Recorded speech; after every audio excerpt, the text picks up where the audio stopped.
Hey everyone, for this review, I want to highlight what is potentially maybe a more obscure title, one that might be a little more overlooked than others that I've talked about on this channel already. And part of what I want to do is highlight books like this that I think might be underappreciated, books that people might not otherwise find if they weren't specifically looking for it. So to that end, I want to look at the title Suspicion and Faith by the philosopher Merold Westphal. This came out in 1993, and I believe that it is generally out of print right now. So I think the only way to get it is a used copy. That's what I did. But what I want to do is just my normal format and talk about the main idea and the research and readability of it, and talk about whether or not I found it convincing at the end of the day. So his main idea here is that we need to, the subtitle I don't know if you can read that, the subtitle says The Religious Uses of Modern Atheism. And his main idea is that, reading from a Christian viewpoint, we should read the great critics of Christianity in modern secular atheism. Namely, as you can see on the cover here, he features the readings of Freud, Marx, and Nietzsche. His main contention here is that we need to listen to those critiques of Christianity from these three voices. We need to listen to them and really hear them, and actually listen to them in a sense as like a prophetic voice against poor practices of religion. And we need to listen to them to see if they have anything to teach Christians about how we practice our religion that we need to learn. So he's really pushing back against the kind of what I would consider like a classic modern apologetic route of like a book against Nietzsche, trying to poke all the holes in Nietzsche's arguments, for example, or Marx or whatever. He's trying to offer a rejoinder to that way of reading these atheists, and instead he essentially says, as we go through the book, he essentially says, yeah, you could argue about these points in Freud, you could point out these fallacies or these holes, but if you jump too quickly to do that, might there be something you are missing that you need to learn that Freud is saying, for example. And that's the tenor of the whole book, is let's read these three in particular, who are known as kind of the great, trinity of sorts of atheism of the modern age.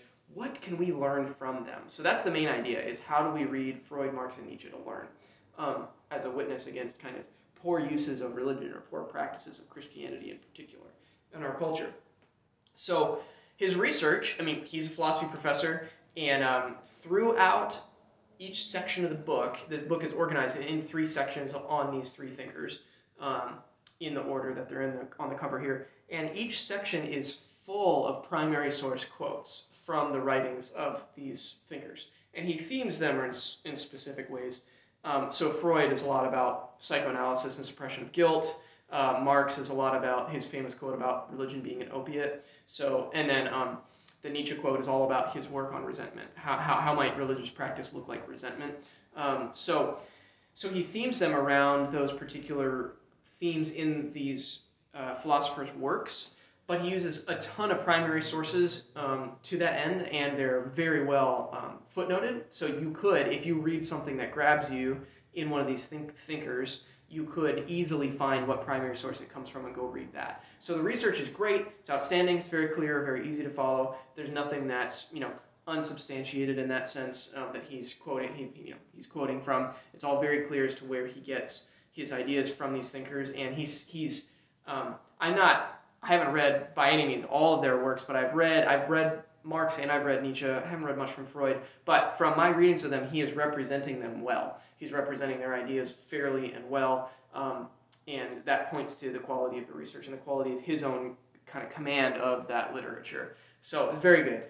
And then the readability is, you might be wondering, if you're listening to this, you might be wondering, like, is this a super dense philosophical book? At times it can lean a little bit more academic, philosophical, but I would actually say that it's highly readable for being in that category of book. And there's one crucial thing he does, and I think this is a bigger deal than it might sound, but the chapters are very short. I'm a big fan of short chapters, particularly in books like this that are tackling meaty academic kind of ideas. Short chapters go a long way to making a book readable because they're small kind of bites of different ideas. And the ways he quotes these primary sources are not these super long, intense sections, but they're small themes that he then comments on and unpacks. So if you can chew through some philosophy, I mean, it's a philosophy professor talking about three great philosophers. If you can chew through some philosophy, this is very readable. It's much more readable, I would say, than the primary sources themselves are, some of which, like I said, I've read.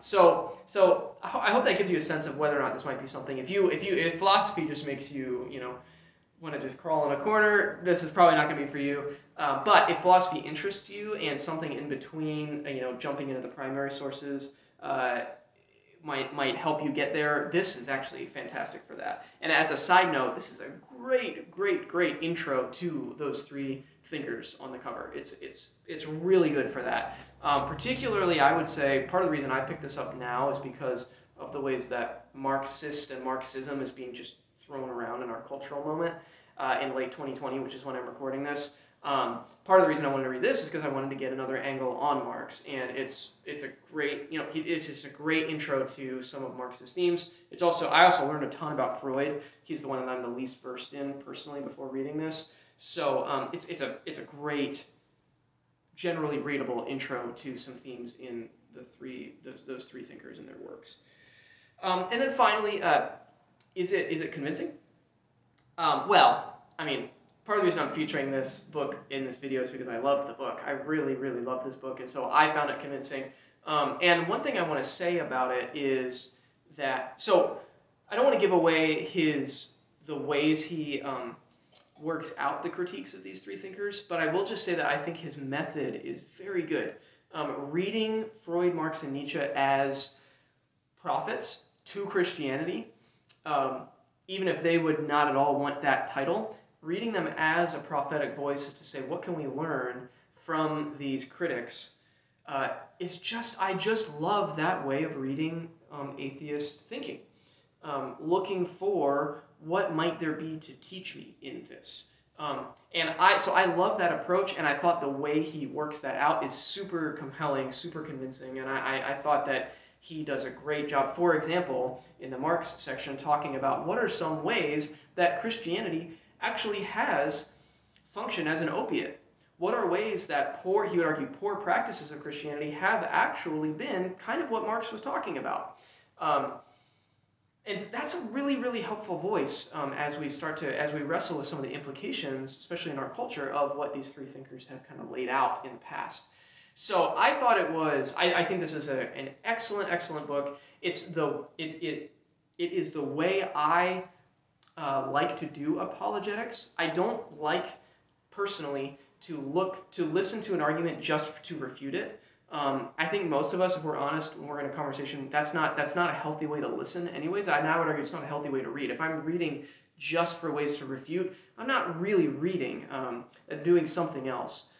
So Merold Westphal is demonstrating, I think, a fantastic way for Christians to engage on a deeper level with some of these philosophies that still are having cultural impact today. So it's the kind of apologetics I love. It's the kind of philosophy that I find super helpful. And I was just so grateful that I was able to find this book, and that's part of why I wanted to feature it in these review videos. So to that end, I also want to recommend two more that are in very similar veins, both from Christian writers that you may or may not already be familiar with. But one is James K.A. Smith. He goes by Jamie Smith. Who's Afraid of Postmodernism. He is actually very similar in tone as to what can we learn from some of these thinkers, but he specifically comments on Derrida, Lyotard, and Foucault, who are really well-known philosophers. And this is a super short book, super readable, but really enlightening if you want to learn more about postmodern stream of philosophy. So it's a little bit more focused than just on atheism in general, but similar book that you might be interested in. And then finally, this is another really underappreciated book in my opinion, which is The End of Apologetics by Myron. I almost don't hear really anyone talking about this book, but I think it's a fantastic book on the philosophy of apologetics, and he takes a Kierkegaardian approach towards doing apologetics, which is puncturing through the arguments and getting into what do we actually want to be true, and why do we want it or not want it to be true. So I found this super helpful, super compelling, very similar in a sense where he takes philosophical work very seriously and wants to offer a robust Christian philosophical confident response. That does not quite fit into the modernist classical kind of way we think about apologetics, maybe in our culture today. So those are two more titles that I recommend that are in line with Suspicion and Faith, and I would 100% absolutely recommend this if you're a philosophically oriented reader, or just anything I said about it might be of interest to you. You can grab a used copy of it, and I would do so because, like I said, it's out of print. Highly recommend Merold Westphal's work here. I hope you found this interesting or helpful, and I'll see you for the next